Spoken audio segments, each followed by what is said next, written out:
All right, sorry guys, if you're watching the video after, I forgot to record this first part here, but we went through perfect squares and non-perfect squares. And yeah, maybe you guys can look through some of my numbers here. Maybe I'll make another video just on that first part. We'll see. All right, so next part here. So calculate the number whose square root is. All right, so this one always mixes kids up, right? So it's not that I want to figure out the square root of 3/5. I want to figure out the number, right? What number? So I'll call that maybe x for a second. So if I take the square root of this number, I end up with 3/5. Okay, so we're actually just going completely backwards. So if I want to figure out what that number was, well, we'll do the same thing where it's going to be, here, I'm going to write this a little bit different. It's going to be something over something. Maybe I'll call that like x and y for a second, is equal to 3/5. All right, so if I want to go backwards and figure out what the top number should have been and the bottom number should have been, well, really what you're saying is for this x, it's like the square root of some number is 3. All right, the square root of some number is 3. If I want to go backwards from that, what you can do is say 3 and not square root. I'm going to go backwards. I'm going to say 3 squared, right? 3 squared is equal to 9.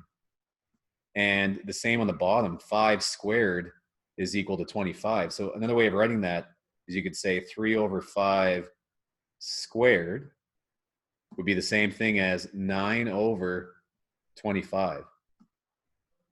Right? And you could double check and say, okay, well, if I wanted to figure out, if I wanted to do the question, I could say the square root of 9/25 would in fact give me 3/5, right? So this is the square root of that. All right, so we just have to go backwards. Instead of square rooting it, we had to square it, right? That's how we did that one. Okay, so I'll move on here too. So now it says use benchmarks to approximate each square root to the nearest tenth. State the benchmarks you used. Okay, so let's say this one, right? So the square root of 3.8. So that is not a perfect square, right? So that's going to give me like if I just put that in my calculator, you get an irrational number. That'd be those numbers of gibberish forever, right? Okay, so the benchmarking thing, what they're talking about there is where does this thing fit on the number line? So the square root of 3.8. Okay, so if you think about it like on the number line here, the square root of 3.8, well, actually, just put it over here a little more, that's almost at the 4, right? And I know that the square root of 1 is 1. And I know that the square root of 4 is 2. So this thing must be like 1 point and then something big. It's got to be like 1.8 or 1.9, right? So that's what we mean by doing the benchmarking. We're just getting like a rough idea without a calculator what the idea is there. So using that benchmarking, you could say that that was about 1.9. Okay, and then last one for the square root stuff. So it says if the area of the square shown above is 135 centimeters squared, what is the approximate side length to the nearest centimeter? Okay, so what they're saying there is the area. So the area of that guy is 135. So 135. Okay, so now, you know what? We actually could do this even without a calculator, but I think this is like a PAT question, and I think you're allowed on this one, but let's say that you weren't. So 135, right? And I want to find the side length. Okay, so we did a bunch of this, right? If I want to find that side length, that would be the square root of 135, right? And just to give you like a simpler example, just so you can see the whole picture here. If I had an area of 9, then what that would mean is that, and it's a square, that would mean that this length was 3 and this length was 3, right? That's how we got to 9. We went 3 times 3, which is 3 squared, is equal to 9. So if I want to go backwards, you go the square root of 9 is equal to 3, and that's how you get the one side length, right? So we're doing the same thing here. It's just not as nice of a number. So 135. So let's look back at our perfect squares again, right? Let's use our benchmarking. So 135. Oh, come on. 135 is going to land in here somewhere, right? It's going to land between 121 and 144. Okay, so that's going to be 11 point something, right? Now, 35 is going to be closer to 144 than it is to 121. So this is going to be 11 point something, 0.6 probably, something like that, right? And it's going to round up to 12. So in the end here, it would just be, you'd say that the square root of 135 is equal to, well, it'd be like 11, and maybe you'd guess 11.6. It doesn't really matter because they actually said to the nearest centimeter, right? So if this is measured in centimeters, I need to round up or down here. So I'm going to round up. So I'm going to say, actually, this is going to be like 12, right? So that would be, my answer there would be 12 centimeters.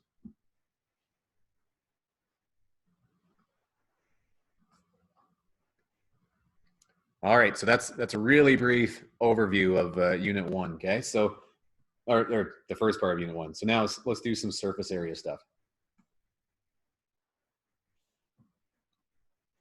All right. So let's do this tent question. So we got a tent has the shape of a square-based pyramid as shown below. So including the base, the surface area of the tent to the nearest hundredth of a square meter is. All right, so if you guys remember surface area, what we're after here, we want to figure out all the individual little shapes in here, right? So you can see that, you know, this is a triangle, that I can figure out the surface area of that triangle.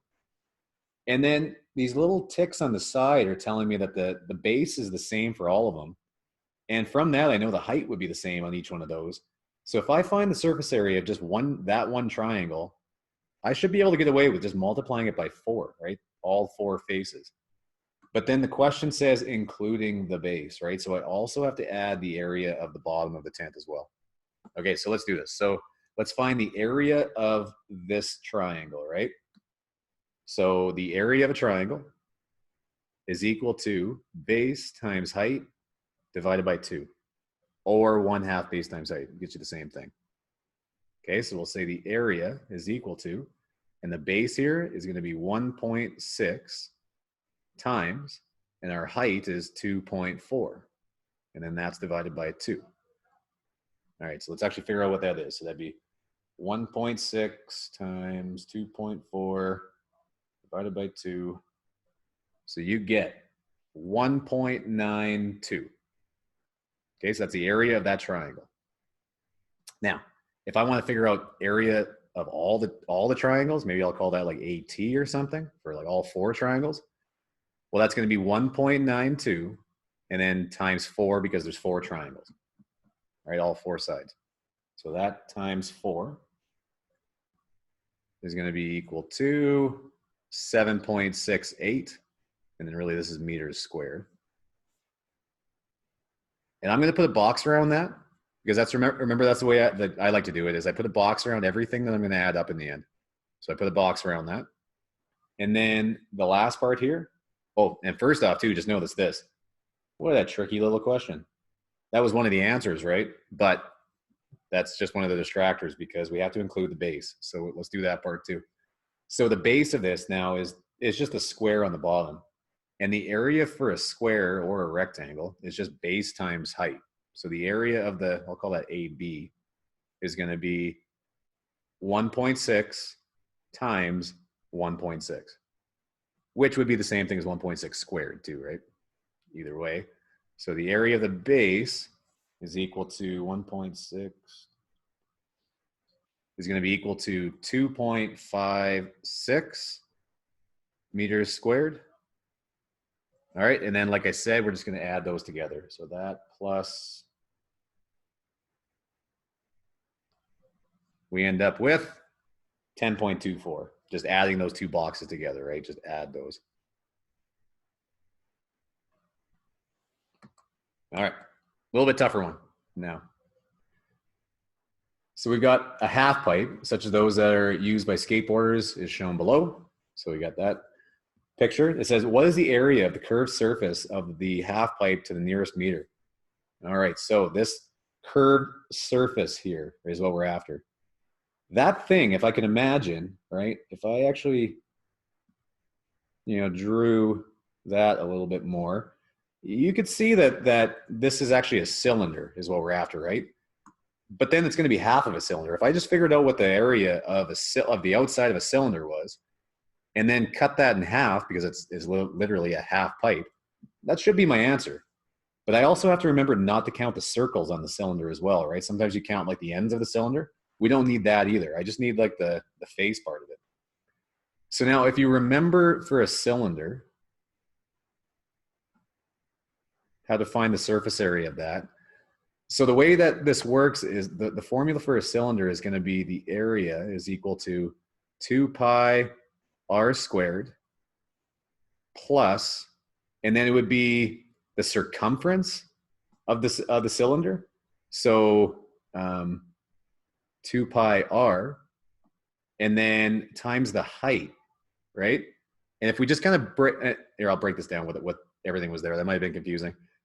2 pi r squared. What is that? Okay, well, what that is, that's just, well, a circle is pi r squared. And there's two of them, right? There's the circle on the top and the circle on the bottom. So this part of the equation, that's just telling you that the area of the two circles.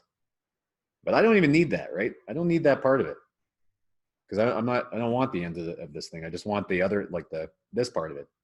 Now, if you remember when you're solving for the lateral or like the outside part of our cylinder here, if you unwrap that whole thing, remember how this works? That would actually just look like a big rectangle. It'd be like the label of a can if you unwrap the whole thing. And then the top part of our rectangle really is just the circumference of this circle, right? Because if you unwrap the whole thing, it would just be the circumference of that circle there. So the top part of this rectangle is 2 pi r h, or sorry, 2 pi r, sorry. And that's just that's the formula for the circumference of the circle. And then the h is this part. So that's what we're after. We just need to figure out 2 pi times the radius times the height. And that's going to give us our area of an entire one. And then we're going to divide it by 2. Okay, so let's do that. We'll say the area is equal to 2 times pi times the radius times the height. So the area is equal to 2 times pi, and then what's the radius? All right, so it told us the diameter.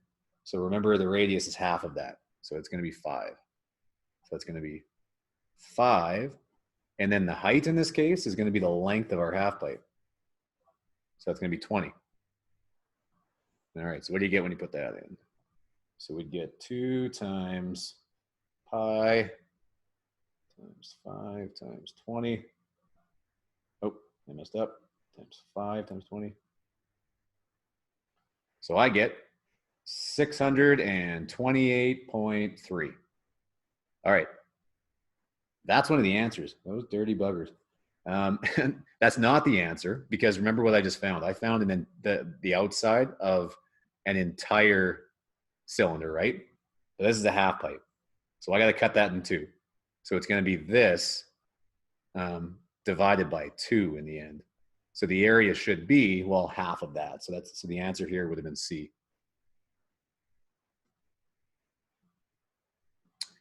Okay. Next one.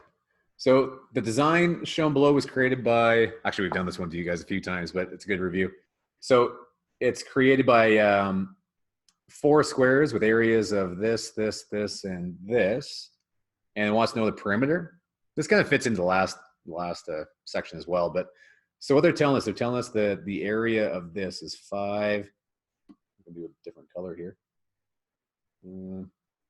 Purple work better. 576.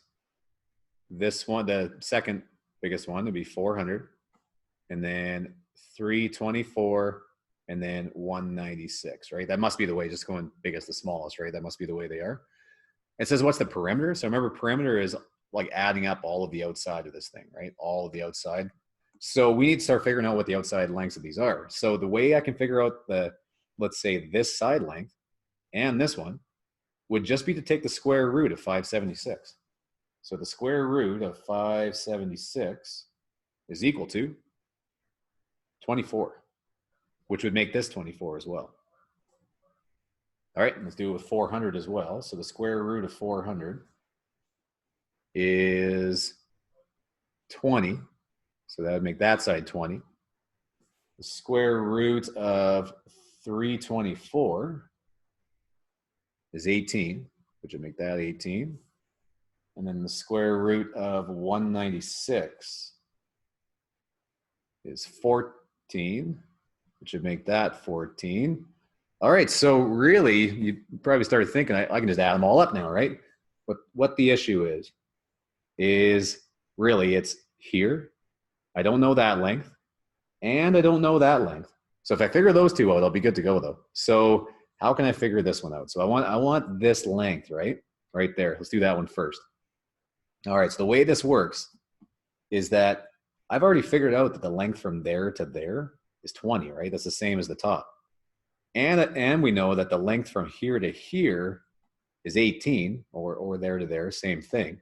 So if I want what's left over there, that's just going to be 20 minus 18.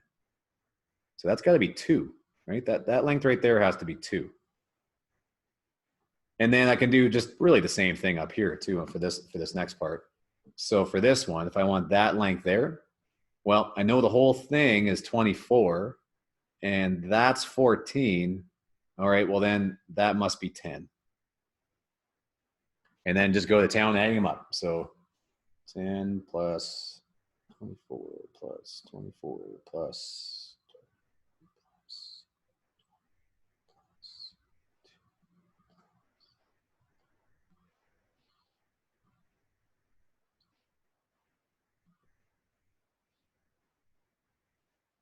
equals. And we end up with, seems like they're all C, 164. That's just adding up all of our outsides there, right?